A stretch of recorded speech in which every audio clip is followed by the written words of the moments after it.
Beneath your feet could lie the hidden blueprint for a monster's legendary lair. This video uncovers 28 real-world locations that secretly shaped the myths and stories we still tell today. We will travel from volcanic craters, once seen as gates to the underworld, to misty Scandinavian fjords that gave birth to tales of giants and sea serpents. Why have these specific landscapes echoed through centuries of human imagination? Their raw geography, the treacherous mountains and life-giving rivers, gave our ancestors a tangible way to explain the world around them. By the end, you will no longer see our planet as just a map of countries, but as a living, breathing storybook of human wonder. How many other legendary places are waiting to be found, hidden in plain sight? A jagged mountain peak piercing the clouds was never just rock and ice.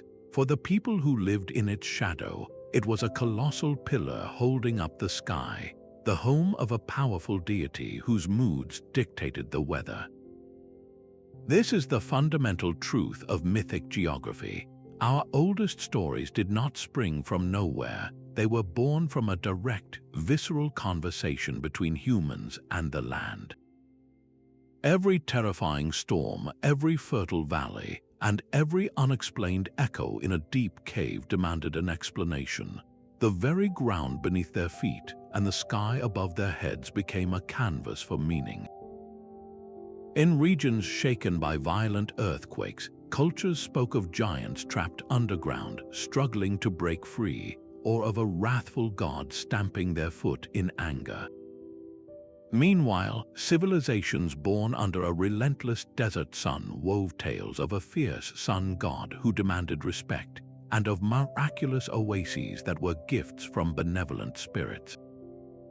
The landscape was not a passive backdrop, it was an active character in the drama of existence.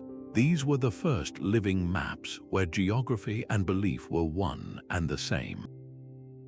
A forest was not merely a collection of trees, but the sacred domain of a huntress. A roaring river was not just moving water, but the embodiment of a tempestuous god. To understand this primal connection is to possess a key, one that unlocks the secrets of our first real-world location and reveals the incredible truth hidden within its contours.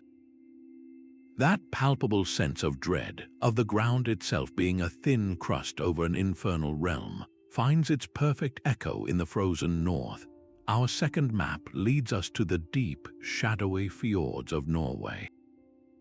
Where the Phlegraean fields offered a fiery, suffocating vision of the underworld, these Scandinavian waterways presented a different kind of terror, one born from cold, dark, and impenetrable depths. The ancient Norse did not look down into the earth for their greatest monsters, they looked out across the water. The fjords are not gentle rivers, they are immense gashes in the coastline, carved by glaciers, with cliffs so sheer they seem to block out the sun. Their waters are deep, dark, and deceptively calm. For sailors, the sudden, violent squalls that could whip these fjords into a frenzy were not mere weather. They were the wrath of the sea goddess Ran, who cast her net to drag men to a watery grave. The eerie silence, broken only by the drip of water and the crash of ice, was the perfect breeding ground for legends. It was in these exact conditions that the myth of the Kraken was born. Imagine a creature so vast it could be mistaken for a chain of small islands, its tentacles capable of pulling an entire longship into the abyss. The cold, nutrient-rich waters of the fjords and the North Sea are home to real giant squids, and for a culture whose survival depended on mastering these treacherous seas, the leap from a large squid to a world-ending monster was a short one. The landscape did not just inspire the story, it provided the evidence. A sudden, churning whirlpool was not a natural current, it was the Kraken rising from the deep. A line of surf on a misty day was not a rock, but the beasts humped back. The fjords gave the Norse a physical, observable reason for the sea's inherent danger, personifying its unpredictable violence into a creature they could fear, respect, and even outsmart in their sagas. From the fire of Italy to the ice of Norway, these first two maps show a clear pattern, the land itself speaking in a language of myth. The Geology of Fjords cliffs do not simply rise from the water, they loom. In this world of stone and spray, the Norse mind did not see empty wilderness, it saw the abode of the Lerna. These were not mere giants in size, but personifications of the earth's raw, untamable chaos. The sheer, impassable rock faces were their fortress walls, the thunderous waterfalls cascading from impossible heights, like the famous Seven Sisters, were the vales hiding their deep, echoing caves. This landscape was not created for humans, it felt ancient and indifferent, a perfect home for beings who represented the world before the gods brought a fragile sense of order. The struggle between the Aesir gods of Asgard and the Lerna was not just a battle of good versus evil, but a cosmic conflict between civilization and the wild, between the plowed field and the uncut mountain. When you stand before the Geology of Fjords, you are not just looking at a beautiful view, you are witnessing the mythic border between the world of humans and the realm of primordial forces. The land itself tells the story of a perpetual, elemental tension. From this realm of stone giants and chaotic power, we move to a landscape bathed in relentless sun, where the cliffs themselves were said to give birth to a different kind of legendary beast. While the Norse giants were born from cold stone and deep water, a very different kind of monster festered in the sun-drenched wetlands of ancient Greece. The Lernian marshes were a vast, boggy expanse, a place where solid ground was a liar and the very air was thick with the threat of fever. This was not a landscape of grand, elemental chaos, but of insidious, multiplying danger. It is no surprise that this environment gave us one of mythology's most resilient horrors, the Lernian Hydra. The Hydra was not just a large snake, it was a creature of the swamp itself. Its many heads represented the countless perils that seemed to regenerate faster than they could be eliminated. Cutting off one head only to see two more grow back was a perfect metaphor for trying to drain a marsh, where blocking one channel only forces the water to find two new paths. The monster's lair was a toxic spring, its breath a poisonous mist, mirroring the real malaria and other diseases that bred in those stagnant waters.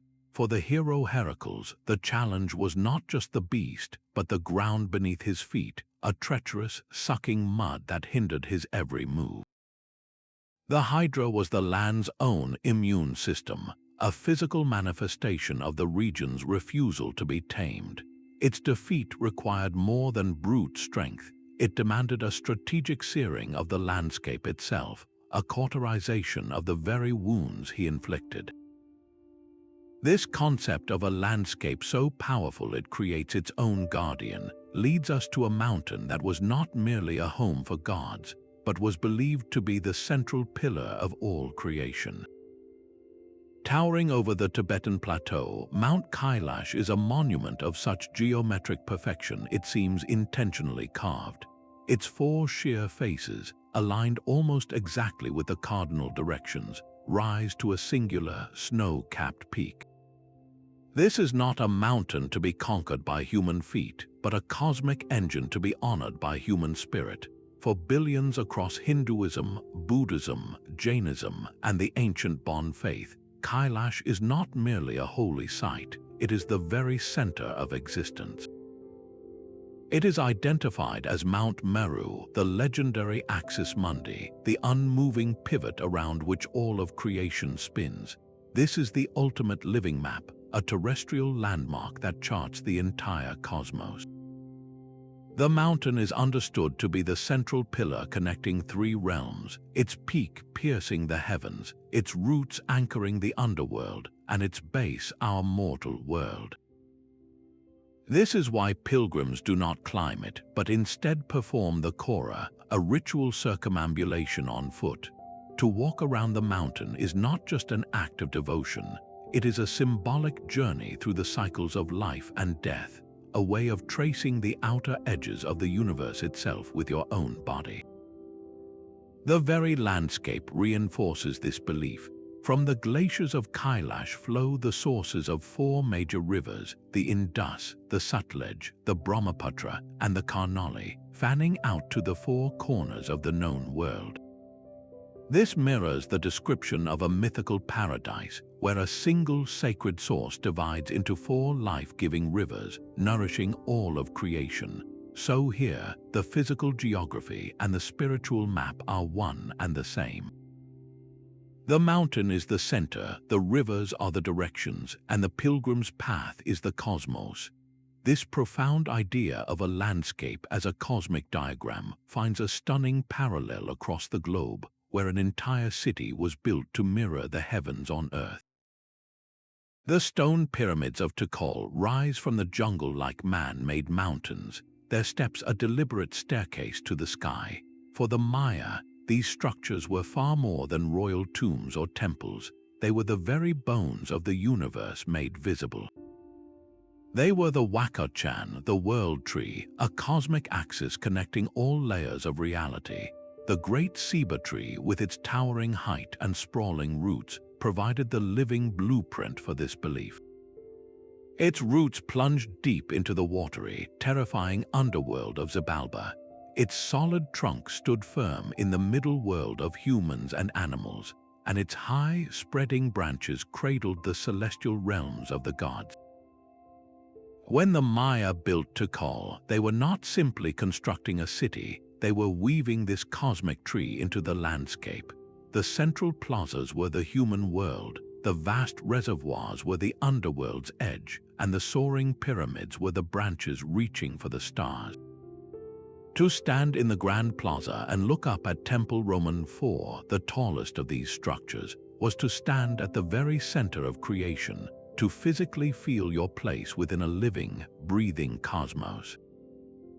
Every ceremony performed atop those temples, every ritual enacted in the shadow of these stone trees, was an act of sustaining the universe itself, of keeping the connection between heaven, earth, and the underworld alive and strong. This profound need to build a map of the cosmos, to make the spiritual tangible through architecture, echoes powerfully in the intricate, winding passages of a very different ancient wonder. The sprawling ruins of Knossos feel less like a palace and more like a three-dimensional puzzle. Corridors twist unexpectedly, staircases lead to sudden dead ends, and entire sections seem to double back on themselves without reason. This was the heart of Minoan power, a complex so vast and bewildering it is almost impossible to believe it did not inspire the legend of the labyrinth. For a Bronze Age Greek visitor, this was not just a building, it was an architectural enigma. The sheer scale and complexity would have been utterly disorienting, a man-made maze where one could easily believe a monstrous hybrid was imprisoned at its center. The myth of the Minotaur, the half-man, half-bull creature, finds its physical home in these very corridors. The palace's design, likely intended as a defensive measure to confound any attacker, was reinterpreted through the lens of storytelling as a supernatural prison.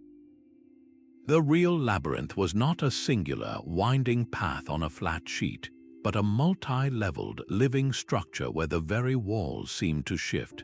This tangible, breathtaking ruin proves how a practical, human creation can be transformed by imagination into an eternal symbol of inescapable complexity. From this man-made maze, we find that nature itself could create a path so direct and powerful it was seen as a gateway to the gods. High on the slopes of Mount Kailash, the air itself seemed to whisper with divine intention. At Delphi, the ancient Greeks did not just build a temple, they recognized a sacred center. They called this spot the Omphalos, the world's navel, and marked it with a singular stone. This was the pivot point of their universe, the one place where the veil between humanity and the gods was gossamer thin. But why here? The answer is written not just in myth, but in the very rock beneath the temple. Two major fault lines cross directly underneath the site, a geological quirk with profound consequences. These fractures in the Earth's crust did more than cause occasional trembles. They released a gentle, intoxicating vapor, a gas modern science identifies as ethylene. When the Pythia, the priestess of Apollo, descended into her sunken chamber to inhale these rising vapors, she was not performing mere theater. She was entering a trance state, a genuine altered consciousness induced by the landscape itself. The entire setting was part of the ritual, the dramatic cleft in the mountain, the murmuring waters of the sacred Castalian spring, all conspiring to create an atmosphere of otherworldly power. The Oracle of Delphi was not an isolated miracle, but the product of a perfect, terrifying convergence where geology enabled prophecy. This living map provided the direct line to the divine that an entire civilization relied upon for centuries. From this vibrant center of life and prophecy, our journey takes a somber turn toward a river that represented the final, silent frontier. The river Akron in the Sprotia offers no gentle transition into the afterlife. Its waters carve through a deep, shadowy gorge, a natural corridor so oppressive and dark it feels like a gateway to another world. For the ancient Greeks, this was not a metaphor, it was a tangible boundary. They called this the River of Woe, the very first obstacle a soul would face after death. Its gloomy entrance, often described as a cavernous mouth, and its notoriously difficult, winding navigation for any living boatman, made it the perfect real-world analog for the edge of Hades. The landscape itself seemed to radiate melancholy, a palpable sense of sorrow and danger that discouraged the living from venturing too far.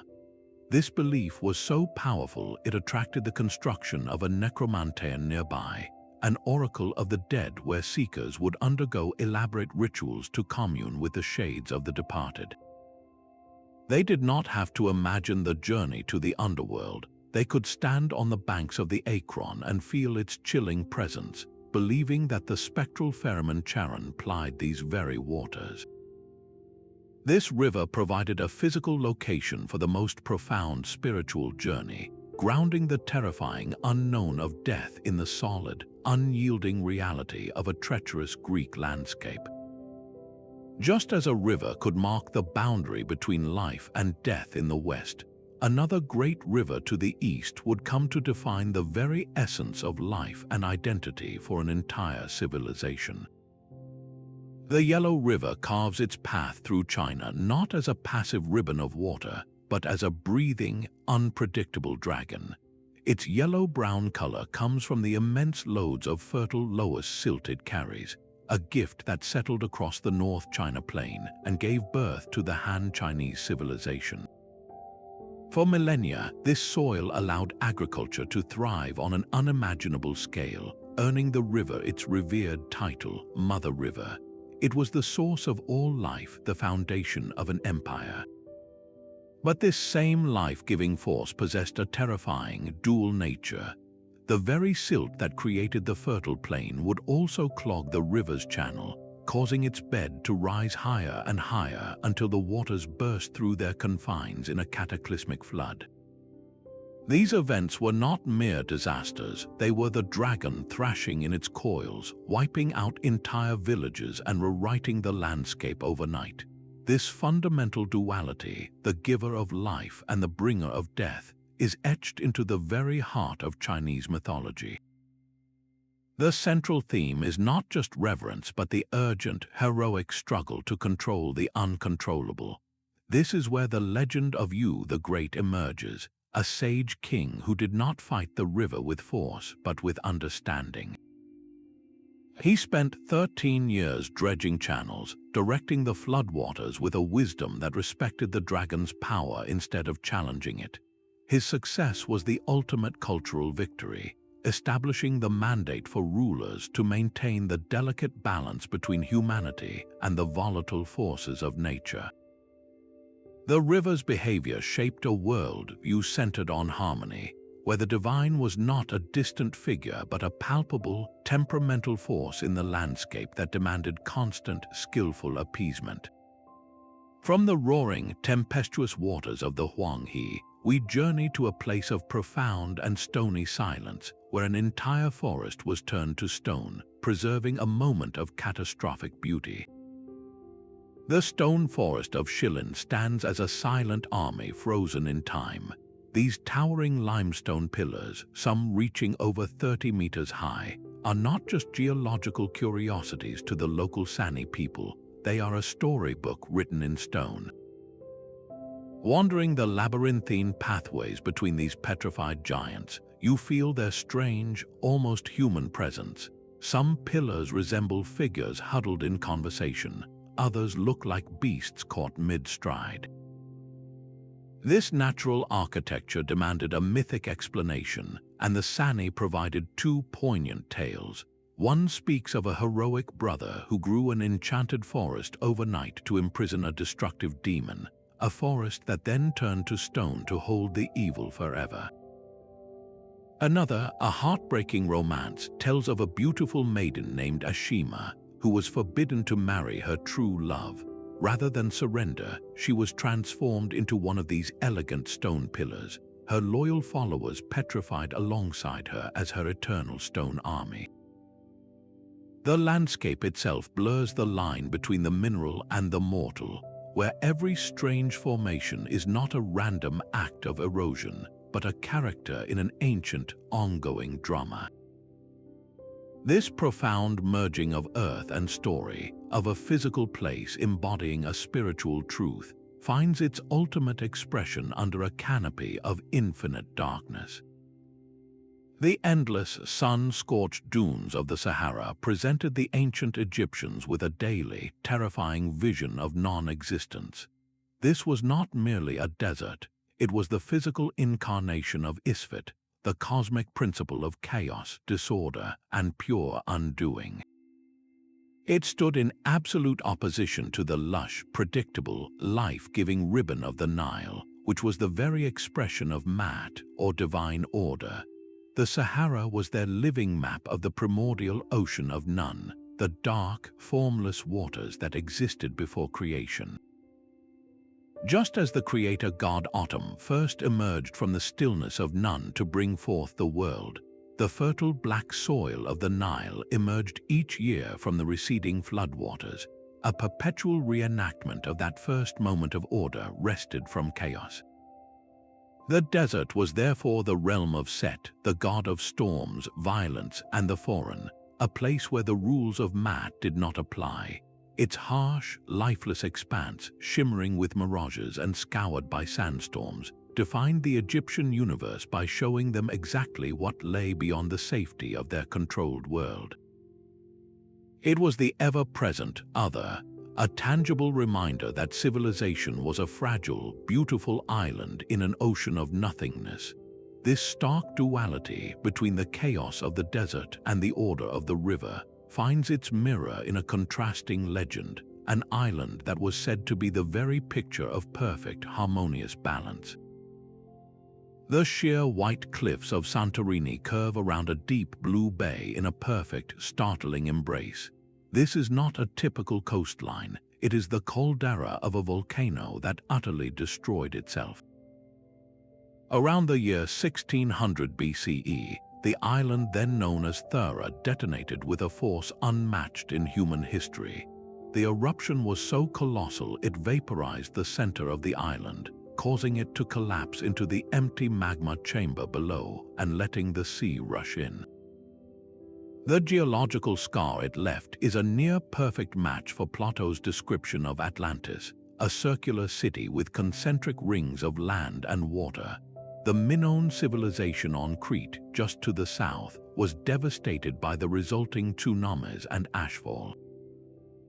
A thriving, advanced culture was humbled in a single day and night of fire and water. It is no great leap to see how the memory of this catastrophe, passed down through generations and across the sea to Egypt, could have evolved into the legend of a magnificent island kingdom that sank beneath the waves as punishment for its pride. The landscape of Santorini is a living map of that story, its dramatic multicolored cliffs standing as a permanent monument to a real-world disaster that became one of our most enduring myths. From this sunken kingdom, we ascend to a mountain that was not lost, but was instead a bustling, crowded home for an entire pantheon. Mount Olympus was not a distant, abstract heaven, but a tangible summit piercing the northern Greek sky. Its peak, perpetually veiled in cloud, existed in a realm forever beyond human reach, a place where the weather itself was born. This geographical separation made it the undeniable home for the Olympian gods, a divine metropolis bustling with immortal activity. The Greeks did not randomly assign their deities to this mountain. They meticulously mapped their entire pantheon's social hierarchy onto its very slopes. Zeus's palace stood at the ultimate zenith, a citadel of thunder from which he could survey all of creation. Just below, on the magnificent shoulders of the mountain, other gods established their own domains. Apollo might have his sun-drenched groves on an eastern terrace, while Artemis claimed the deep, shadowy forests of the lower slopes for her hunt. The mountain was not a single throne but a layered kingdom, its real topography providing a perfect blueprint for the complex relationships and rivalries of the gods.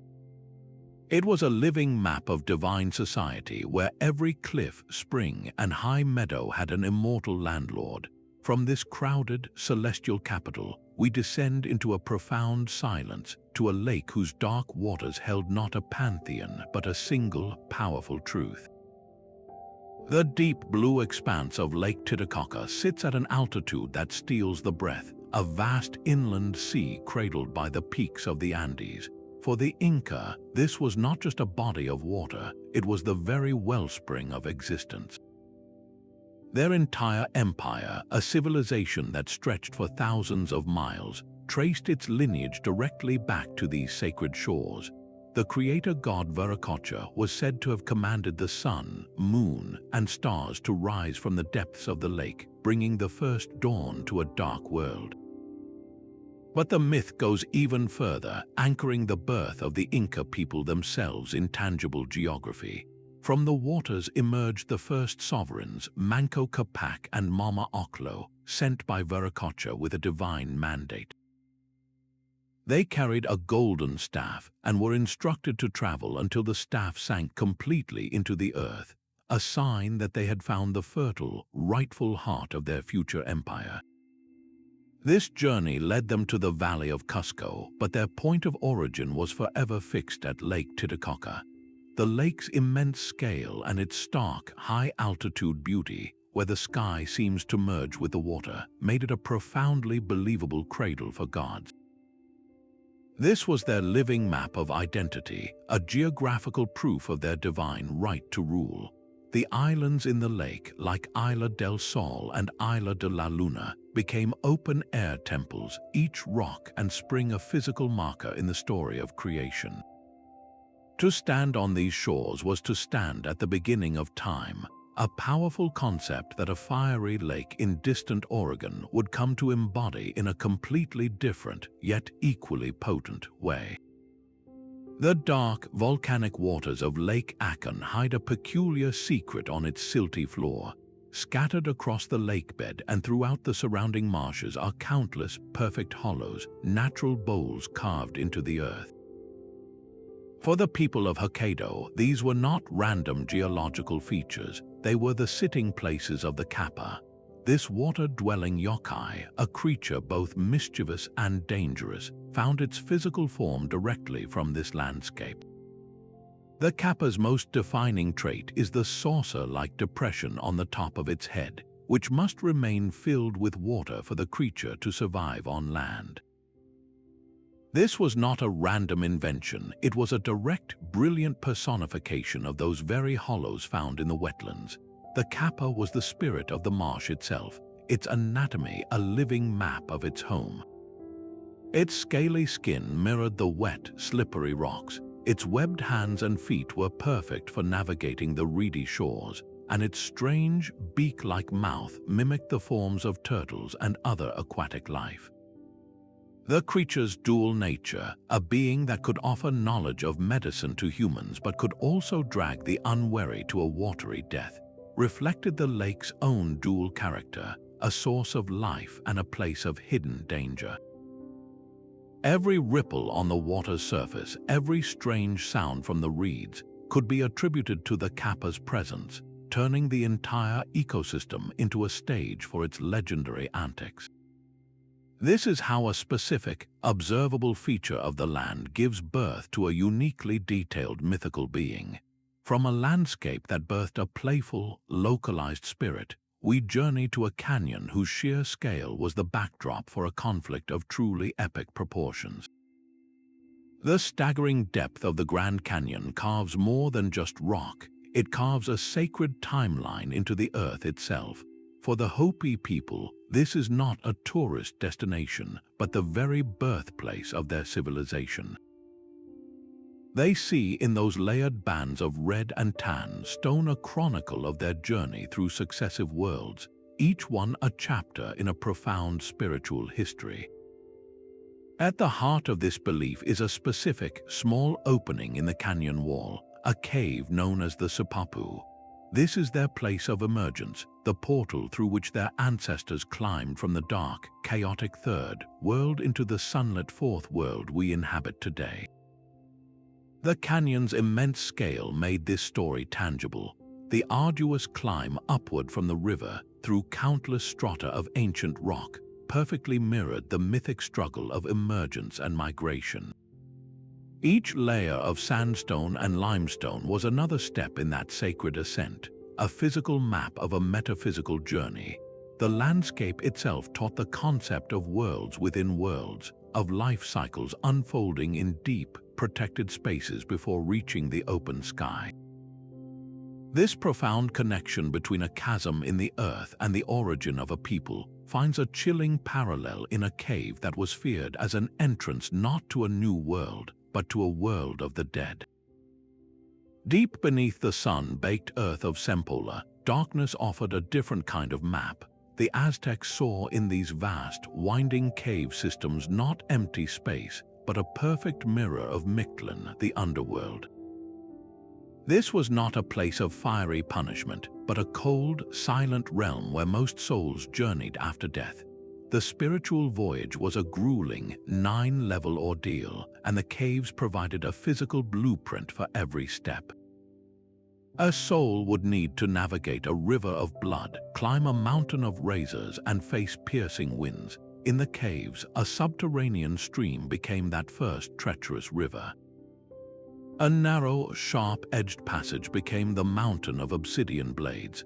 A chamber where a cold wind howled from a deep fissure became the icy gale of the 8th level.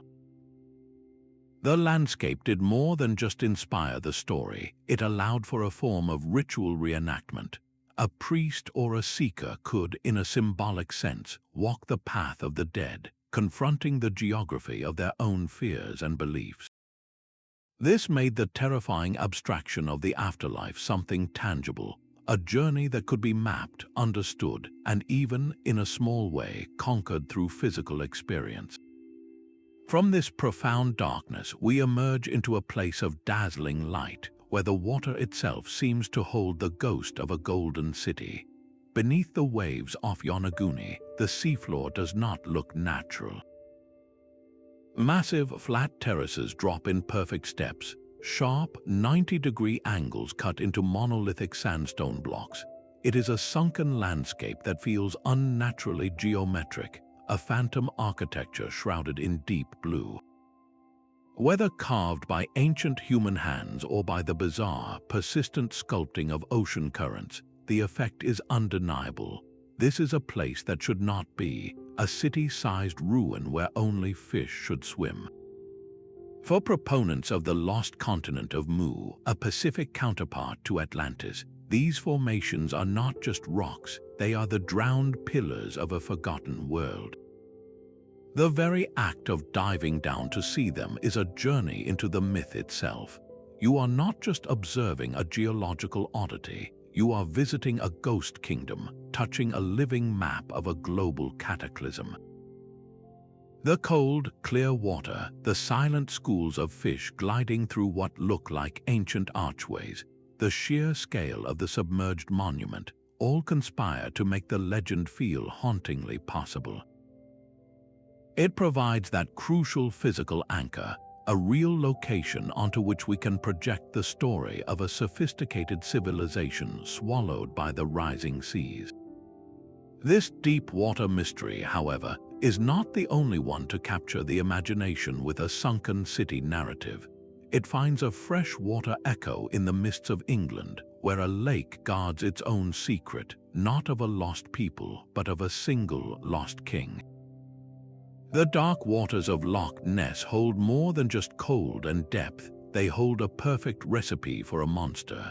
This is not a clear, alpine lake where you can see to the bottom, but a vast, peat-stained expanse, a 37-kilometer-long trench carved by glaciers. The water is thick with suspended particles, turning it into a deep, impenetrable brown tea that swallows light and obscures everything beyond a few feet. This is the first and most crucial ingredient in the myth. The lake's immense depth, plunging to over 230 meters in places, provides the second, a hidden, unexplored world right here in the Scottish Highlands. Combine this near-zero visibility with a sheer volume of water that could hide entire sunken forests, and you have a landscape that actively encourages the imagination to fill in the blanks. The human mind abhors a vacuum, and Loch Ness presents a colossal sensory vacuum. Every strange log that bobs to the surface, every unusual wave pattern caused by the lake's own peculiar currents becomes potential evidence.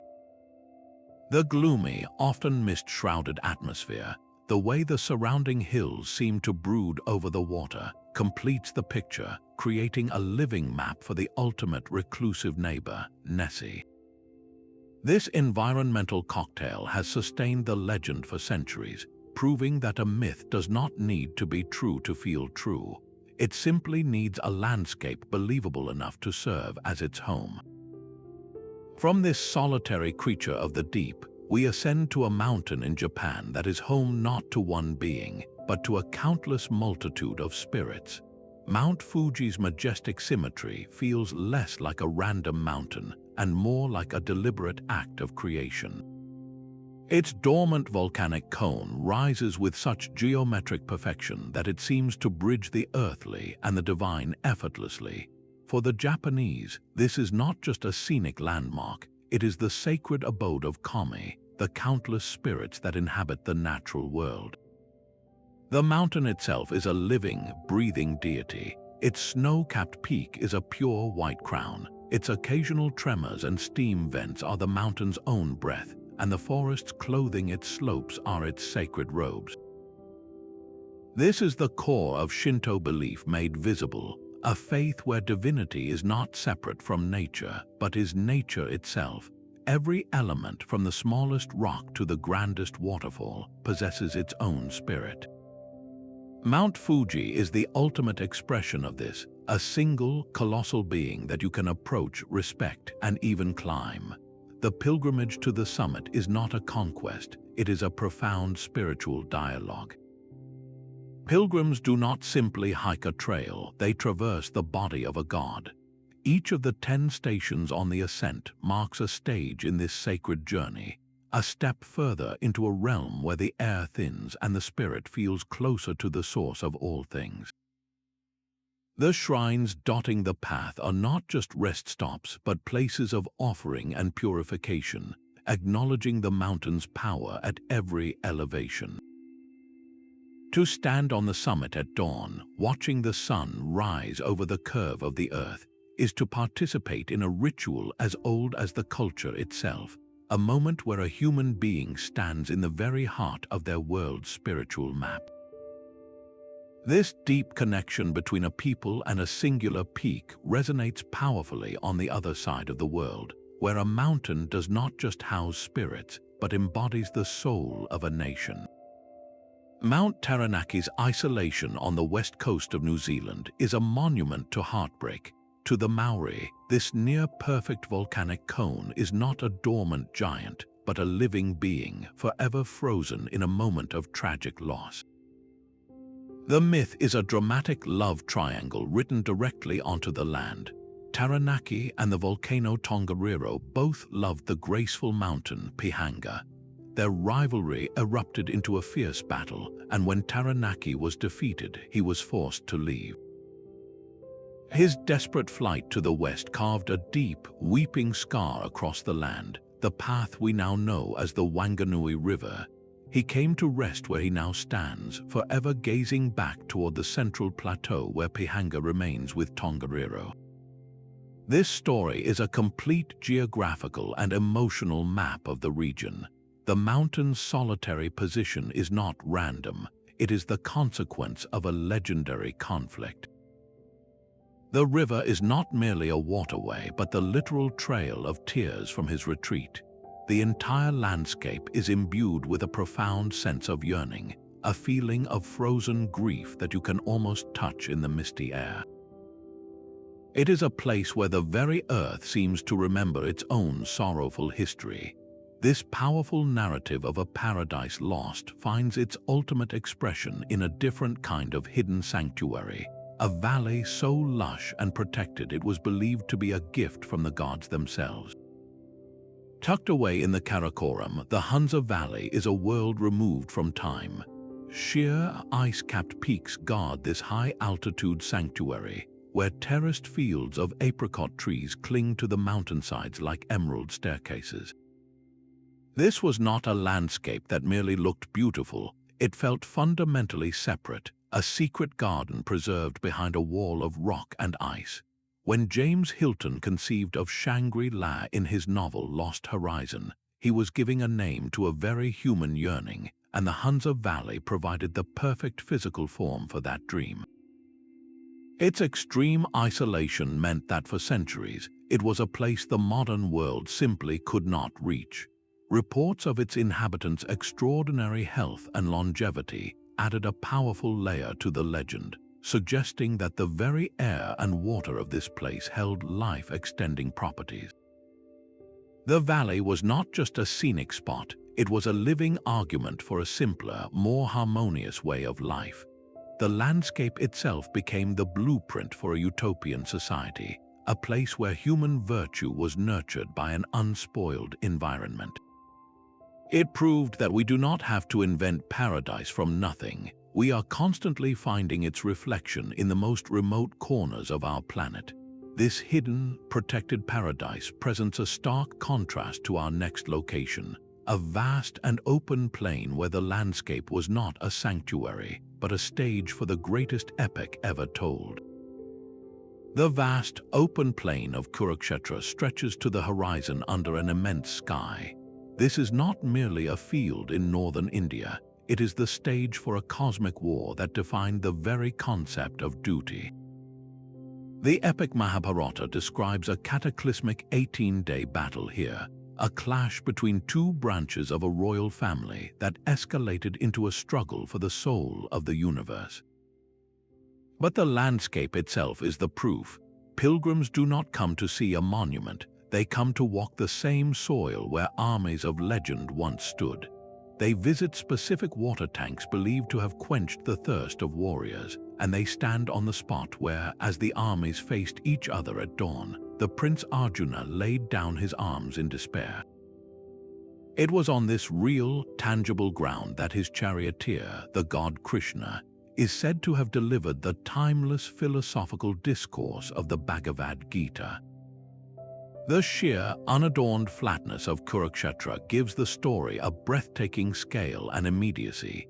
You can look across the emptiness and feel the weight of the millions of soldiers described in the text. you can sense the momentous decision that unfolded not in a mythical heaven, but right here on solid earth.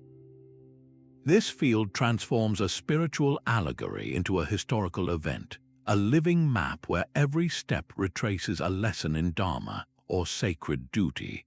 From this field where cosmic principles were debated and fought over, we journey to a landscape that rejects all order, a swamp that is the very embodiment of pure, untamed wildness. The Okefenokee Swamp is a world of water and shadow, a vast wetland where solid ground is an illusion.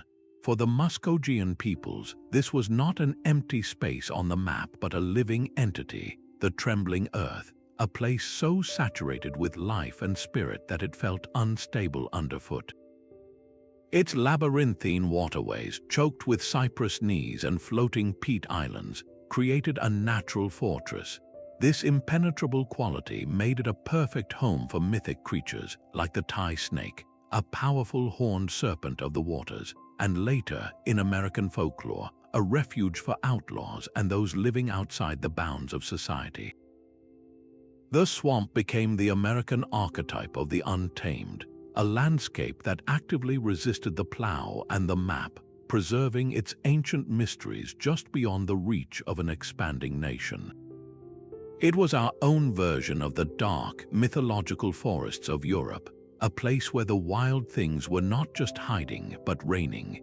This idea of a landscape so powerful it defines a culture's relationship with the wild finds a direct parallel in a river that was the very opposite of a swamp, yet just as vital to the empire it nurtured. The Tiber River winds through the heart of Italy not as a passive boundary, but as the central character in a nation's origin story. Its muddy, swift-moving currents were the first to cradle the destiny of Rome.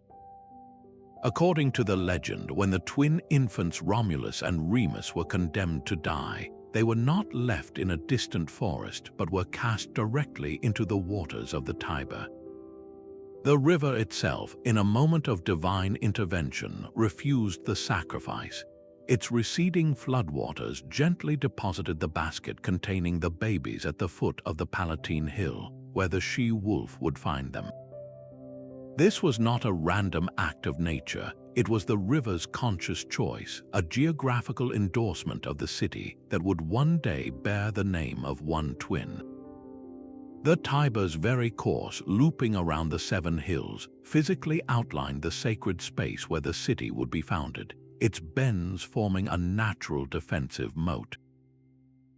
Every Roman who crossed its bridges or navigated its waters was reminded that their entire civilization began with a river's refusal to let 2 children drown.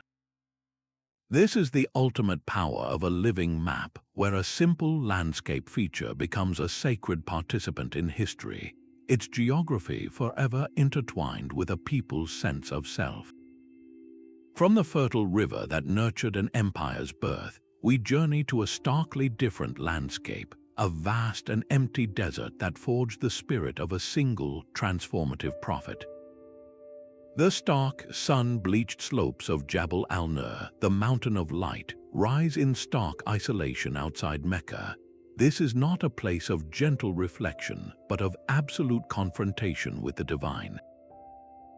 At its summit lies the Cave of Hera, a cramped, rocky fissure barely large enough for a single person to lie down.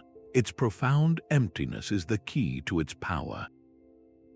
Here, the Prophet Muhammad would retreat for days of deep contemplation, turning away from the bustling commercial life of the city below to seek a higher truth in the desert's silent austerity. The landscape itself was a purifying force, stripping away all distraction and worldly noise. It was in this perfect vacuum of sensory input, in the crushing quiet of the mountain, that the first words of the Quran were revealed to him by the angel Jibril. The cave's physical emptiness, its raw mineral silence, became the vessel for a revelation that would fill the spiritual lives of billions. This location is a living map of that foundational moment, where geography facilitated a divine encounter, its barrenness making the spiritual fullness of the event all the more powerful. From a desert cave that channeled a singular, world-changing voice, we step into a forest that hummed with the whispers of countless spirits. Dense fir trees block out the sun, creating a permanent twilight on the forest floor. The German Black Forest is more than a woodland. It is a living character in the stories we all know. Its name alone evokes a world of deep shadows and whispered secrets, a landscape that the Brothers Grimm did not have to invent, but simply had to record. The very geography of this place, with its impenetrable thickets and sudden, deep valleys, provided the perfect atmospheric map for their fairy tales. A lonely cottage tucked into a clearing was not just a home, it was a witch's lair, its candy-coated exterior a stark contrast to the dark woods surrounding it. The winding, narrow paths that could so easily lead a traveler astray were the very same paths that Little Red Riding Hood walked, her encounter with the wolf feeling like an inevitable consequence of losing her way in such an overwhelming place. The forest was not a passive setting, it was an active agent of fear and wonder. Its beauty was intertwined with its menace, a place where helpful talking animals could appear just as easily as a malevolent huntsman. This duality, the coexistence of enchantment and peril, was drawn directly from the character of the Black Forest itself. The isolation of its remote villages fostered a culture of oral storytelling where the woods were always a character, a place just beyond the safe boundary of the hearth light where anything could happen. The Grimm brothers were not just collectors of stories, they were cartographers of this living map, translating the silent language of the trees into tales that have haunted and delighted us for centuries. If a dark European forest could define an entire genre of storytelling, then our final destination reveals a landscape that is itself a living, breathing bestiary of monsters. The final map brings us to a landscape where myth did not need to be imagined because it was already waiting. On the remote Indonesian islands of Komodo, Rinca, and Flores, the earth itself seems to have conjured a creature from a forgotten age. This is the only home of the Komodo dragon, the world's largest lizard, a formidable predator that patrols a harsh, arid terrain of savanna and dry forests. For centuries, local folklore knew them as the Ora, a name that translates to land crocodile. This was not a story about a beast from a distant past, but a living, breathing fact of their environment. When the outside world finally encountered these islands, the discovery sent a shockwave through the scientific community and the public imagination.